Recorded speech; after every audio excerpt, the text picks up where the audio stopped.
Hey listeners, this is Eli Allen, producer of Station Arcadia. Unfortunately, we had to pull the plug on this podcast partway through season 2. The script for this episode was completed before the halt in production, but only the cutaway segments were recorded. In order to bring you this episode, I will be reading for Cass. The script also involves a scene at the start between Cass, Zed, Axel, and Soren, which is only included here as a summary.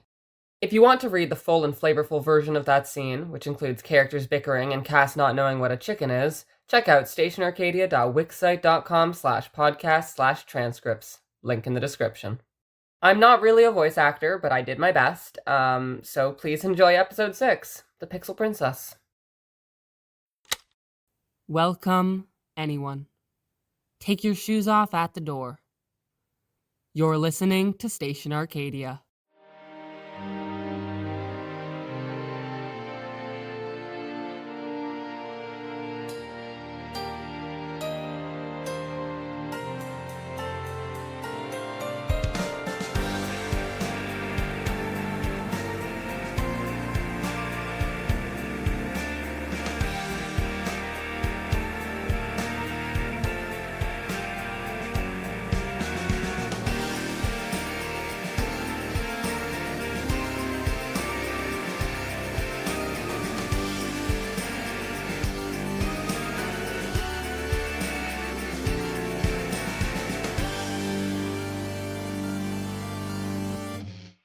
In a missing scene, which would have been here, Axel and Soren call the station, with Axel seeking Cass's advice to resolve a dispute between herself and Soren.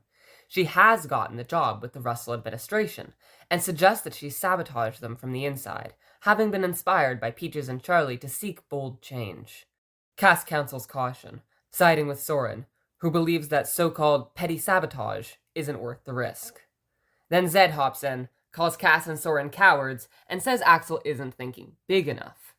They ultimately settle on the idea of Axel being an informant rather than a saboteur, which means she'll need to gain the close trust of someone in the administration, probably Asphodel, since they were friends once upon a time. Everyone makes nice, Soren concludes that Cass and Zed aren't axe murderers, and the episode moves on.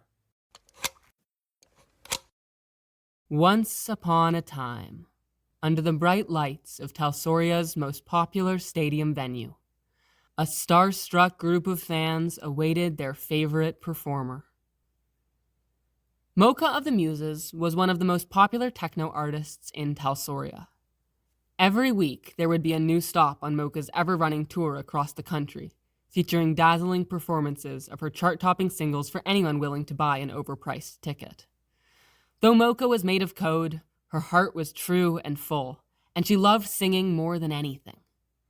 And yet, in a secret corner of her virtual being, she craved a simpler kind of life. When she wasn't performing, she was trapped in her digital castle, unable to so much as join a chat room, let alone project her hologram self to the real world. Her time on stage and her interactions with fans were the only times she could actually see people, and though the name Mocha was well known, almost all of her concert revenue went right back to the Muse Corporation. Still, she barely dared to dream of more. She was made to perform, after all. This concert, like many others, began with a dazzling light show and a larger-than-life projection of the star. The crowd began yelling, almost drowning out the opening notes of Mocha's first number. In the audience, a boy named Tonio stood, enraptured. He was a fairly unassuming young man. His hours were spent playing games in his bedroom, and though he excelled at in-game combat, bringing his teammates to victory time and time again, his true friends were few and far between. He was a skilled hacker, and enjoyed using those skills to help others when he found the chance, but that mostly translated to gifting strangers premium game skins for free. Though he wouldn't admit to it, Tonio was a lonesome soul. So when he saw Mocha singing her heart out on stage, he found himself frozen, unable to even scream. Soon enough, the opening song ended, and Mocha shot the audience her signature wink as she held the final note. The crowd erupted into cheers, and she continued smoothly into her next track, as her schedule demanded. The hours passed by quickly as she sang without end. Once, during a particularly fast-paced song, her eyes met Tonio's in the crowd, and she faltered, ever so slightly. She always delighted in watching specific audience members, in seeing their differing reactions to her art, but the open wonder and joy in his expression drew her attention like a moth to a flame. He stood alone. Hardly anyone came alone. She didn't stop singing. She couldn't, as her contract and programming prevented her from it, but her pace was 3.78 microseconds off for the rest of the song. None of the audience would have noticed, but her analytics certainly did, which meant her owners at Muse would too. When the final song ended, the crowd went wild, crying for an encore. Mocha curtsied, gave one last, "Thank you all for coming," and burst into a billion pixels. Tonio's heart fell.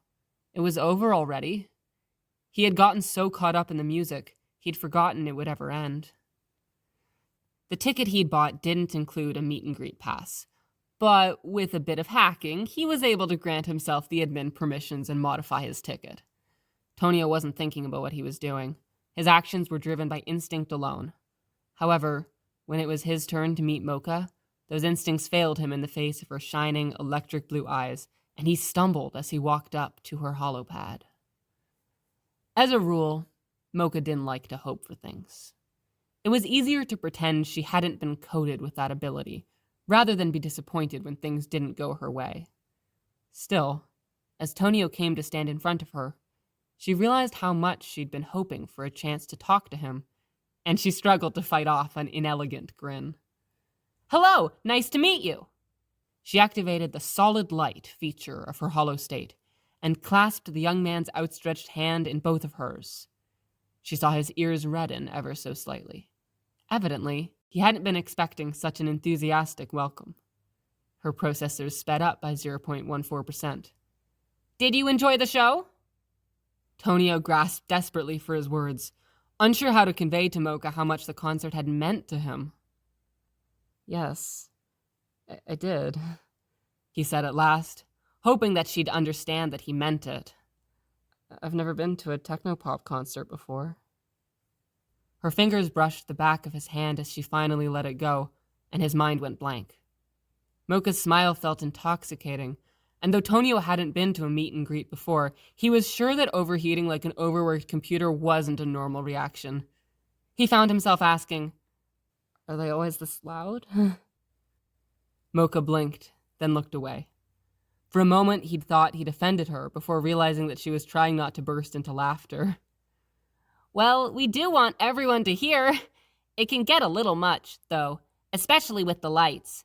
But Muse tries their very best to ensure a safe and enjoyable performance for all audience members."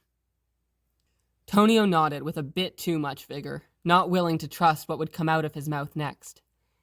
And rightly so, for when the ensuing silence stretched for just a moment too long, he blurted out, "How are you so pretty?" Mocha laughed, but not unkindly. "Good design, I guess.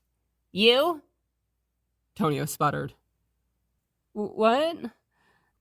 "How are you so pretty?" she asked. Tonio squeaked. He was pretty sure she was teasing. He had no idea how to respond. He said eloquently, and then he tried to collect himself. "Maybe it rubbed off when you held my hand." "Oh, so you stole my looks," she said. "Better give them back, then." Before Tonio knew what was happening, Mocha grabbed his hand again and gave it a squeeze. "There we go." The 5 minutes that the VIP ticket bought them passed in a flash of conversation. All too soon, a little timer built into Mocha's holopad beeped, and her face fell. "Oh, our time is up. Will you be coming to another show soon?" "I'll do my best." He gave a small bow, hoping to make her laugh. It worked, much to his delight. "No matter what, I'll see you again, Mocha. Soon." "I'll be holding you to that, Tonio." "Tonio," she replied, somehow pronouncing it like a promise. He loved how her name sounded on her lips. When he'd chosen it, he hadn't expected to find someone who'd say it so earnestly. "Until next time." Then Tonio was escorted away, and Mocha schooled her face into her usual expression as the next lucky audience member was brought before her. That evening, as she retired to her rooms, Mocha received a message from Muse docking her pay for the performance. After all, she had been 3.78 microseconds off beat. She didn't let herself dwell on it for long. Despite the trouble she was in, her thoughts kept circling back to deep brown eyes and small moments of kindness.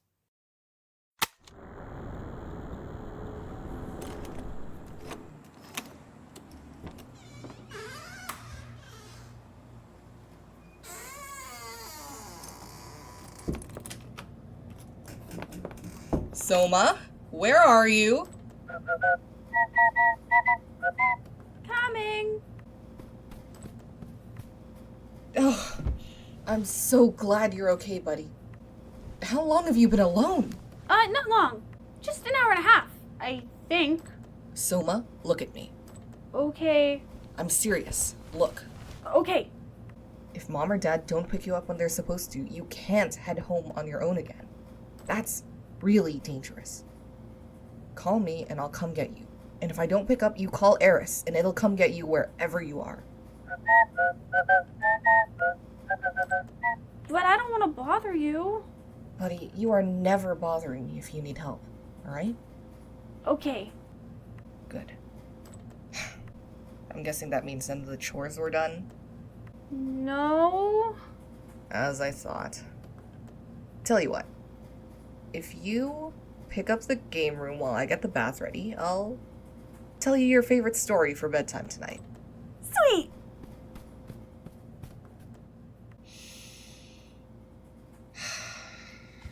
Okay. Okay.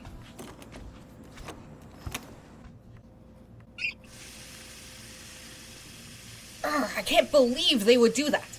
I told them that I had something so I couldn't pick him up. Did they even message me?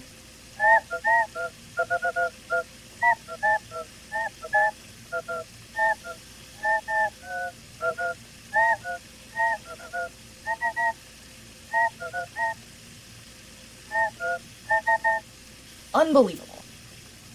I'm not going to be able to pick him up with the revolution meetings. Maybe I should just enroll him in VR school.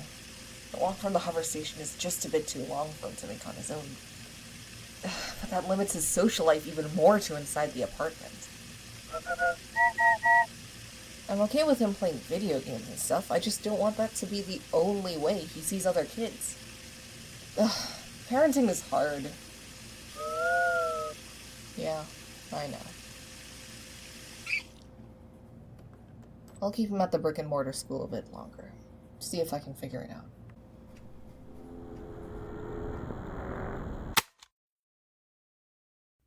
I have to say, this is why the Pomegranate Society makes sense to me. Joe and Zed see orphanages as a last resort option, even if they're well funded. But I don't see why. It's not even like Joe got along with her family. Parents are just so underqualified. They don't even have to get a childcare certificate. Some of them do all right, but plenty of people just aren't going to be equipped to look out for their children. Or even if they are, they have day jobs that take up all their time. It just doesn't seem like the best child-raising system. But you're not here to listen to my opinions about childcare. Let's get back to the reason you are here, Arcadia's story. The next day, Tonio decided to investigate Muse's security programs. Once he'd hacked his way into the system, he searched through Muse's folder until he found where Mocha lived. Her castle was surrounded by a dense thicket of spikes, almost thornbush-like, with a tall wall of fire in front that spewed upwards from a lava moat. Tonio could tell this would be difficult, but he had to make an attempt. First, he shielded himself with all the fireproof armor he could muster. Then, he managed to code a drawbridge to bypass the moat, and walked across quickly, praying that his armor would shield him from the scorching flames. He made it unscathed, but on the other side, the spikes proved much harder. If he were to touch one, it would alert the system to his presence, and he'd have to find another way inside, with even higher security. It took him hours of scouring the code to find a tentative path through the thicket, and after a bit of careful maneuvering, he managed to squeeze his way through. Muse had given Mocha a castle of glass and steel, with high towers and a blockish build. It was at once grandiose and cliché, as though it had copied another design, and, in Tonio's opinion, it didn't suit the girl he'd met at the concert at all. He knocked on the ornate, stained glass door. After several agonizing moments, the door opened, and Mocha's bright eyes greeted him. "Tonio! I didn't know it was you. No one ever comes to visit me. I love your avatar." He told her that he'd rendered it himself, which delighted her immensely. "But you can't be here." Mocha scanned the area, hoping nobody happened to be watching her program. "I'm not allowed to have guests.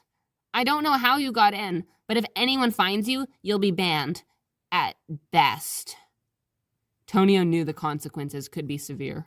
If Muse caught him, they could have grounds to throw his user code in a dungeon, leaving him unable to access any part of the net save his bank account.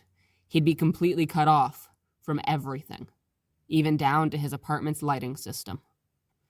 "It's all right, Mocha," he reassured her. "If that happens, we'll deal with it. Besides, it's not like I got in here by accident. There won't be a trace of my entrance after I'm gone." "If you're sure it's safe," she said, and invited him inside. "Why are you here?" "I wanted to see you again." Tonio took her hand, kissing the top of it. Mocha covered her mouth with the other, flushing deeply. "I don't know if things could work out between us, but I'm willing to try. If you are." Mocha looked away. "I'd love to, but Muse would never allow this." "I'm not asking Muse," replied Tonio. "We can deal with them if they find out. I'm asking you." That was all she needed to hear. Several weeks and even more stolen dates later, Tonio started to worry about Mocha. He knew something was on her mind, but she would never go into detail. She'd tell him not to worry, that she was fine, but her smile sometimes felt more staged than real. She fiddled with her hair whenever he brought it up, something he suspected she did when she was hiding something. Despite his suspicions, Tonio didn't push. It was her decision, no matter how much he ached to ease her unspoken anxieties. It wasn't until a particularly low-resolution day, when they were watching an old horror movie together, that Mocha finally cracked. In the tension before a jump scare, an alert popped up on Mocha's screen with a loud ping. It read, "Proposed set list denied." Her entire body froze. Tonio, sweet, observant Tonio, turned his dark eyes toward her. "Mocha, what's going on?" She dismissed the alert with emotion. "It's nothing. Don't worry about it."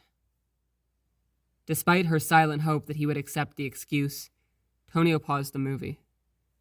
He always needed to stop anything that would even maybe distract from a conversation before talking, even when he was just commenting on a bizarre scene change or choice. Normally Mocha found this an endearing trait, but it left little room for Mocha to dodge his sincerity. "I know you have things that you don't want to talk about. That's all right. Understandable. I wouldn't pry if I didn't care about you. I'm here to help, even if that's just by listening. Especially then. That's the bare minimum I can do as a partner. Please, just let me in." "All right." Mocha sat up, looking away from his earnest expression. "I'll tell you everything." Mocha had been created by a small entertainment company as their first foray into virtual pop artists, and was meant to help cheer up kids everywhere. Everything had been going great until they went under and sold all their assets to Muse, a megacorp looking to diversify their portfolio. Now, Mocha's image was used to sell stimulants to young adults, and her songs were produced for rather than by her. Muse had placed all sorts of digital restrictions on the pop star in order to keep her in line, so she couldn't improvise or venture off script during a performance. This wasn't the first time she had sent a request to play an original composition in place of one of the Muse-written songs. She'd been trying to get her own music onto the setlist for years now. With each rejection, she compromised more, slowly shaving off everything in her own work that differentiated it from the corporation's style. The only difference was that, this time, the song had been stripped of all variation, meant to blend in seamlessly with Muse's music. They had denied it anyway. After all, it had never been about her musical style. Tonio took her hands. I'll help get you out. I promise. Eyes widening, Mocha furiously shook her head. No, I won't put you in danger, Tonio. I refuse. I'm safe here. No matter what my parent company does, I can still perform.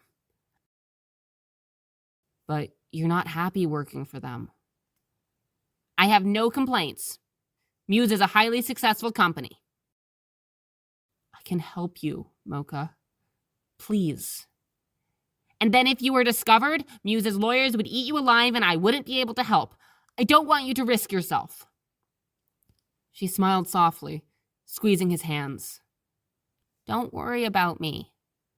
I just have a few restrictions. All right? All right. I don't love this situation, but I do love you. I won't press. He paused, considering.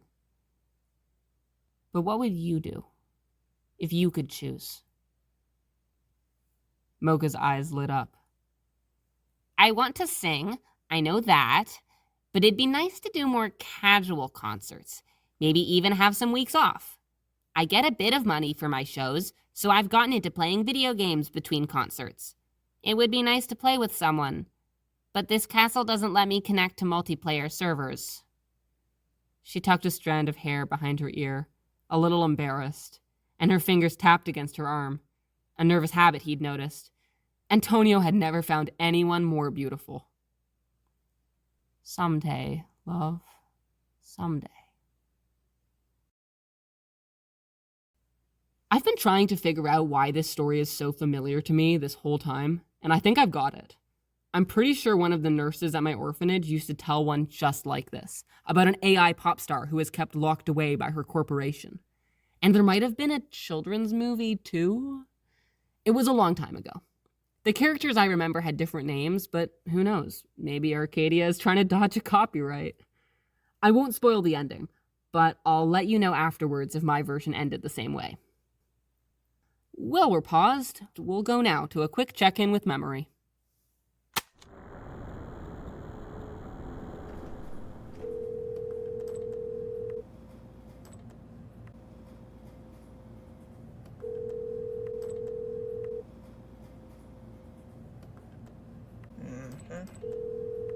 The number you're trying to reach is not available.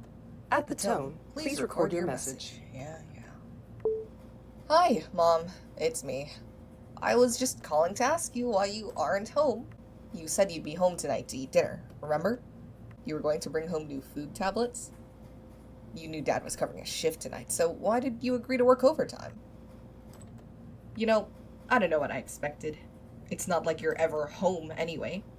In fact, I already grabbed the tabs on my way home because it happens so often. And it's not like it's just me. Soma basically doesn't have parents at this point. I make sure Soma goes to school. I feed him and help him with homework and play games with him. I'm the one who tucks him in at night while you and Dad have decided to basically disappear. He's a sweet kid, and he loves you so much. Can you just come home for him? Or me? I'm okay with helping to take care of him. I've just been doing so much, and I'm... Reboot. You probably don't even listen to these anyway. I feel like I'm just wasting my breath, but I just... Message has reached the time limit. Please hang up and try again.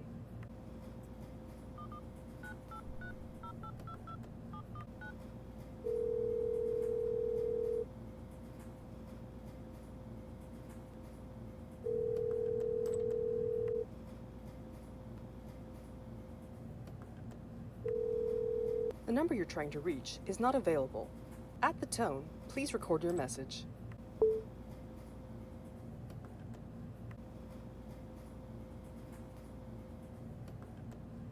Please just come home.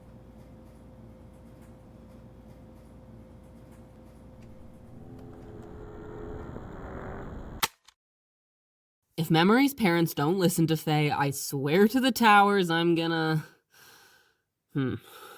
Well, there's nothing I can do, but I'll be very upset on Fair behalf. Sorry. I was planning to get right back to the story, but this is just so frustrating. Okay. On the day Muse announced that Mocha was endorsing a controversial brand of energy dust, one known for unpleasant side effects, Tonio realized they couldn't wait any longer. The energy brand had been getting bad press for their unethical product, but with Mocha's face slapped on the tins, it began flying off the shelves. Tonio could hardly imagine how much money Muse must be pocketing from the collaboration, in addition to the usual concert revenue.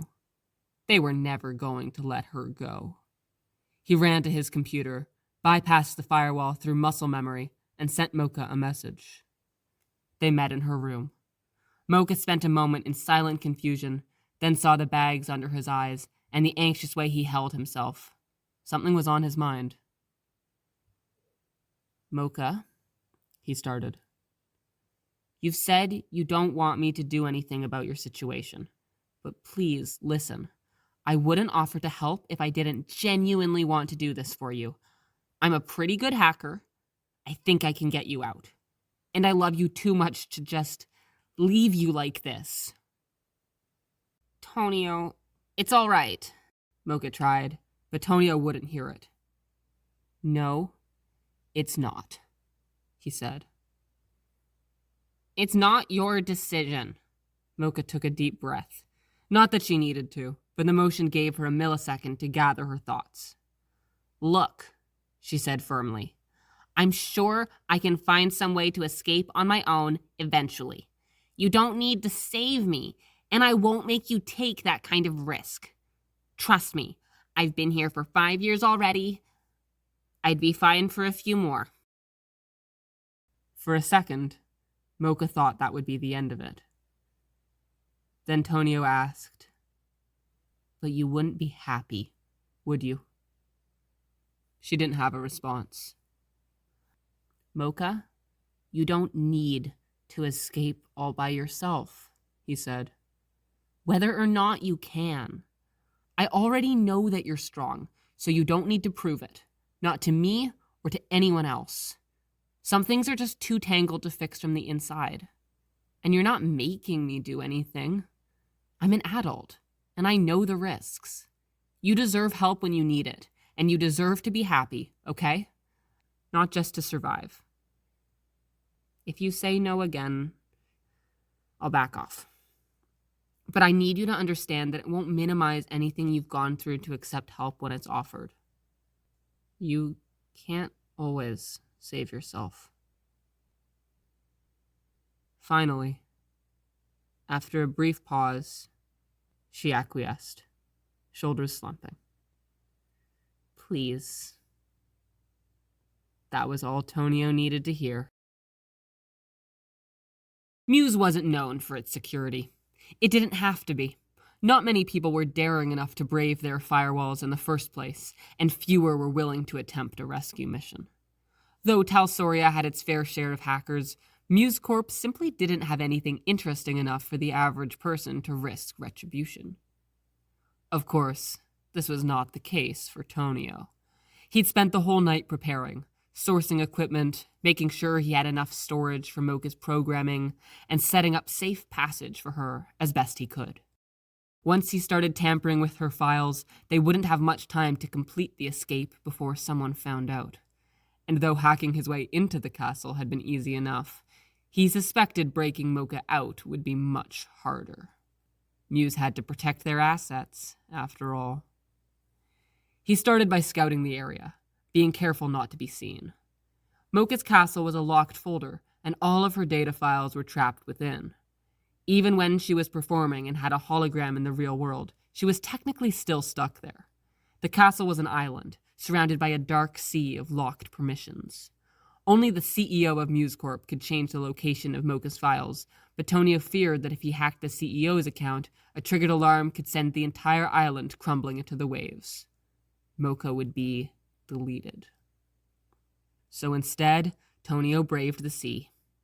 The water was murky, visibility dim, but eventually he found what he was looking for, the entrance to a hidden tunnel, a bypass, likely included as a failsafe in case of a large-scale cyber attack. Tonio crawled inside. He could tell immediately that the bypass wouldn't provide a safe enough escape route for Mocha. Tonio's avatar had little enough data that he could go undetected, but he wouldn't be able to carry Mocha's entire code back the same way without setting off tripwires or the passage collapsing.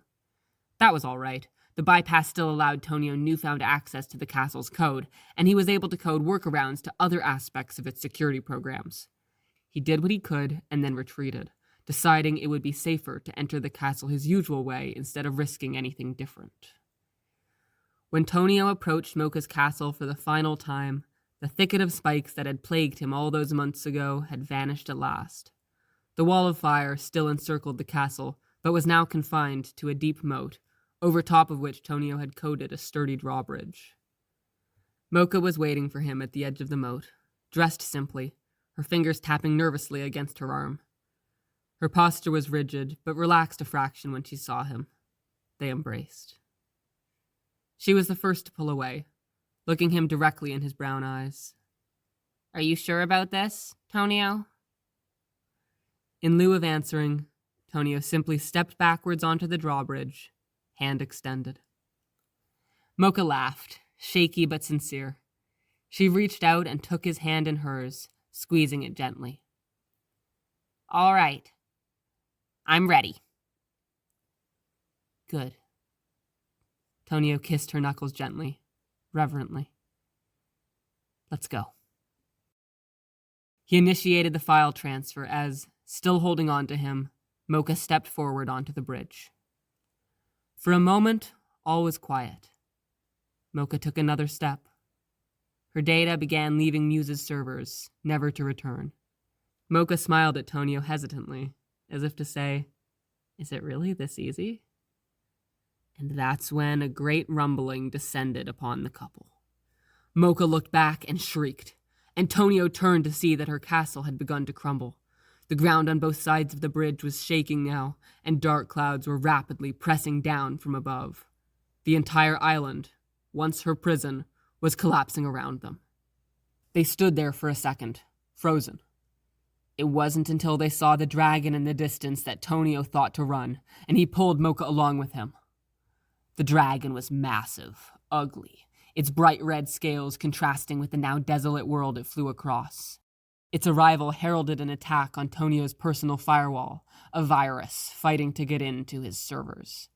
It inhaled, and its belly glowed, and all Mocha and Tonio could do was flee.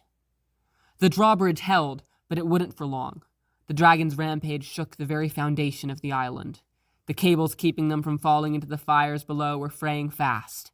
On the other side of the drawbridge, there was only a thin landing strip before the ground gave way to choppy seas. Tonio had planned for him and Mocha to have left the island by the end of the bridge, but if they escaped now, it would lead the dragon right to his IP. He stopped short when he realized there was only one option. He had to defeat it.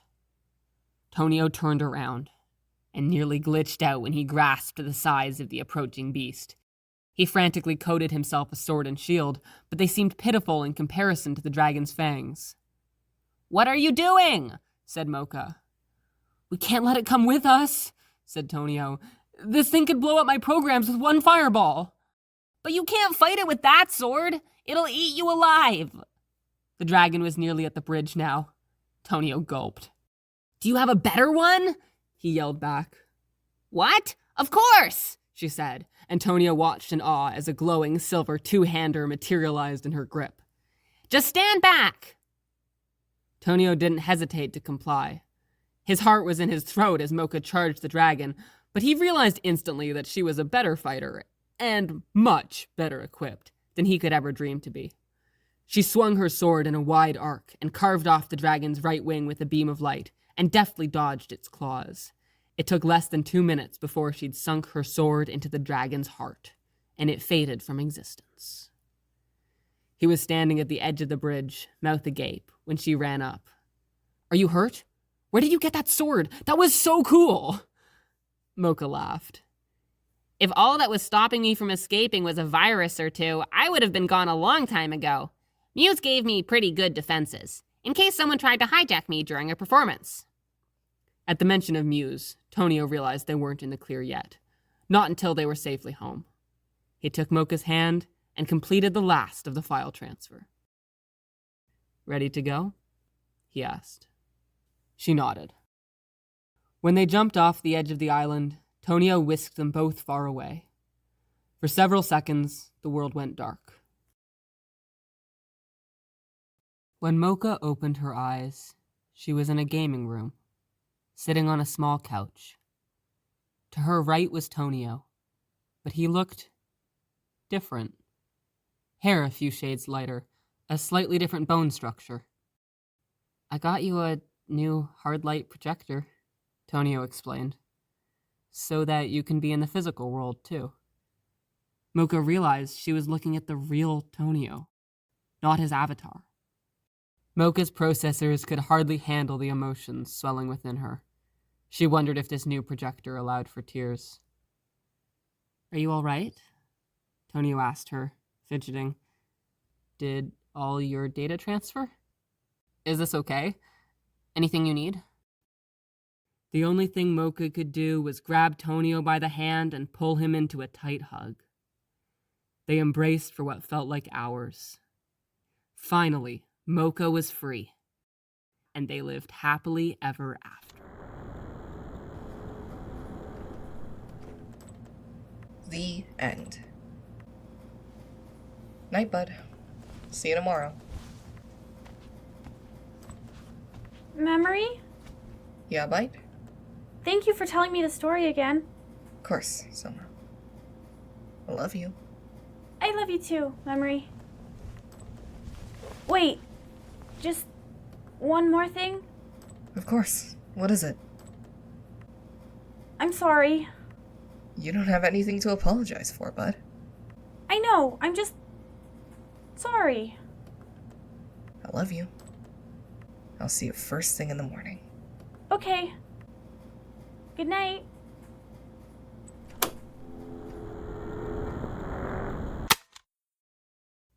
There you have it. The same story I was told as a child, being carried on by memory, and by our beloved Arcadia. I hope you enjoyed it as much as I did. It's getting late, so I'll let you go, and hopefully you can carry that happy ending feeling with you into whatever's left of your day. Tonight, like all nights, stay safe, stay moving, and stick close. You've been listening to Station Arcadia.